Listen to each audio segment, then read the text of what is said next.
Hey guys, you know, after a day off, which we really need after 5 good practices, it was good to get back out here and really put our team, you know, in some situational type football, special situations. As you can see, we're doing a lot of work together, offense and defensively. Not a lot of service teams right now, just because of we feel like, you know, the quality of opponent that we're going to be playing this season. As many times as we can go against ourselves, quality work, good on good, I think it's going to help us. So it's very, very important that we practice the right way. I commended the guys when we tackle, as we did today in certain areas, we go full tackle, and then when we thud, we've got to stay up and be able to practice together. I thought the guys are really starting to get that.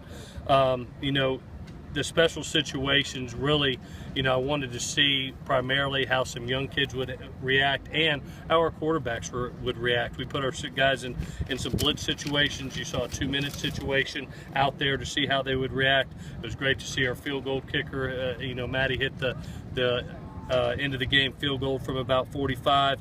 We worked our end of the game special situations, Hail Mary with our jumpers, end of game plays from the 25 to 10, trying to get chunk plays to get in field goal range. So some special situations that the thought process happens a lot earlier than waiting for the actual game week, and then we finished in the red zone. You know, it was really good, you know, getting some kids back, but we also had some dings today. The kids that came back, as you saw, we got Khalil Rogers back. I thought he had it, just watch him a little bit, thought he really came back and had a good practice. Chad, it was good to get back in the fold a little bit. He did some exploding run through for us, plus some individual, and then we pulled him. We were able to get Jalen Green through individual, back from a little bit of a hamstring. And then Justin Davis, you know, is kind of almost fully back now, so it was good to get him back.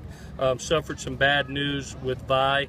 You know, he ended up having a broken scapula, which is about a 6 to 8 week injury.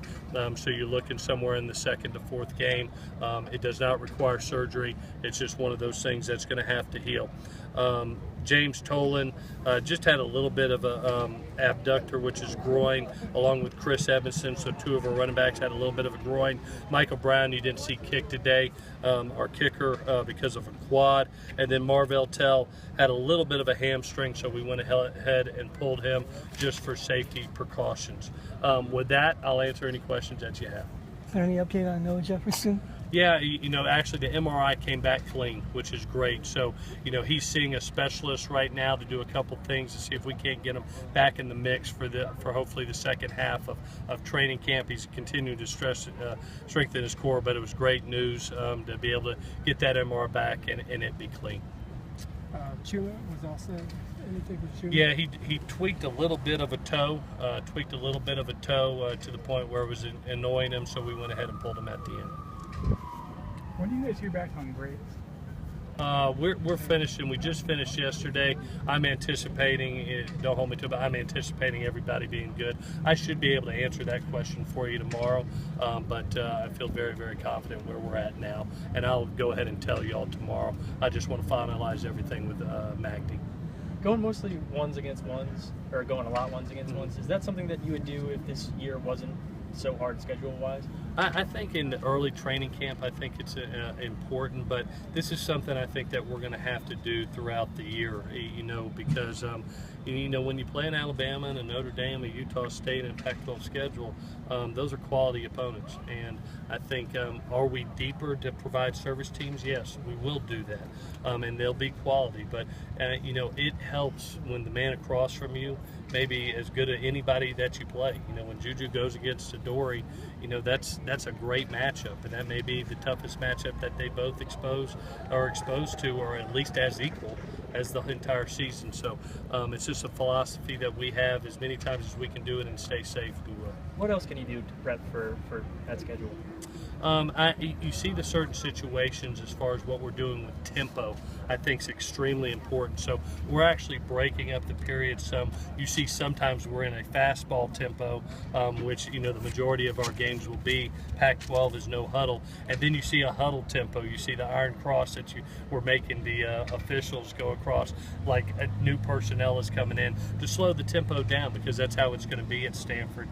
That's the majority of the plays at Alabama. So we're trying to also be able to represent the tempo that we're going to see also. Is tempo something you use against teams like that, though? Definitely. I think that's one of the things Coach Martin's done a really nice job of early on here, is really forcing early in practice. You know, you saw early in the camp, the first period is as fast as we can go, and we call it the start fast period. You know, they're doing their team takeoff, defense is doing pursuit, but we will use tempo throughout the year, and it's been effective for us. Without having been able to look at film yet, during the scrimmaging today, do you feel like one quarterback was better than the other? I'm going to have to watch the tape. I was impressed with both last practice. I thought Sam is getting a little bit more consistent. I thought early in a couple of the early practices, he showed a little bit of, you know, redshirt freshman, and then all of a sudden practice 3 and 4 were outstanding, and then the Coliseum did very well. Max has been pretty consistent, and have been urging him to really take the shots when available and get it out of his hand, and he made it. You saw the nice touchdown pass that he hit down the middle to the tight end, you know, to Daniel. So both kids are improving. I can't wait to watch this tape. It's going to be some things. I don't think they were perfect today, just to be honest with you. Just being a quarterback coach by trade, I saw some mistakes out there. But to be able to say who did better, one or the other, I'm going to have to watch the tape first. By far not perfect, though. One more? What's your assessment been of them throughout camp, other than today? The one thing that I appreciate by both of them is just the ability to compete and understand that, you know, the reps have to be equal to be able to get a fair judge of competition, and both being able to work with the ones, and they're making the most of their opportunities, and they're kind of feeling that, gosh almighty, the one offensive line and two offensive line, there ain't much difference between the two. They're pretty good, and then you look at the skill that's around you. Well, the one running back is Justin Davis, and then you're with the twos that is Ronald Jones. And you look at the wide receivers and the skill around you, it's deep and it's talented. So it's giving us a great opportunity to view both quarterbacks and not have to worry about all so much, hey, was he in with the twos or was he in the ones? Obviously, they're getting those 1 and 2 reps and kind of splitting them right now, but it's good to see the quality that's around, so you're not having to worry about guys getting open for them. You can see them react and see how they're playing the defense and reacting to the defense rather than a kid getting open. Same feeling for the defense? The ones and twos are that close? I'm going to tell you, defensively, I've been so impressed with this training camp thus far. I think Clancy is challenging them, and you can see the mix and the match of, you know, if you don't do your job, you're out and another guy's going in, and that's the real world, and that's real football. So I appreciate what Clancy is doing and making them understand that you're accountable to do your job, and if you don't, then there's going to be a man that's right behind you that's just as talented, and if he's doing it, he's going to play. So I think they are really performing well, but what I appreciate is they're being held accountable. Okay. Thank you. Thank you, guys. Appreciate it.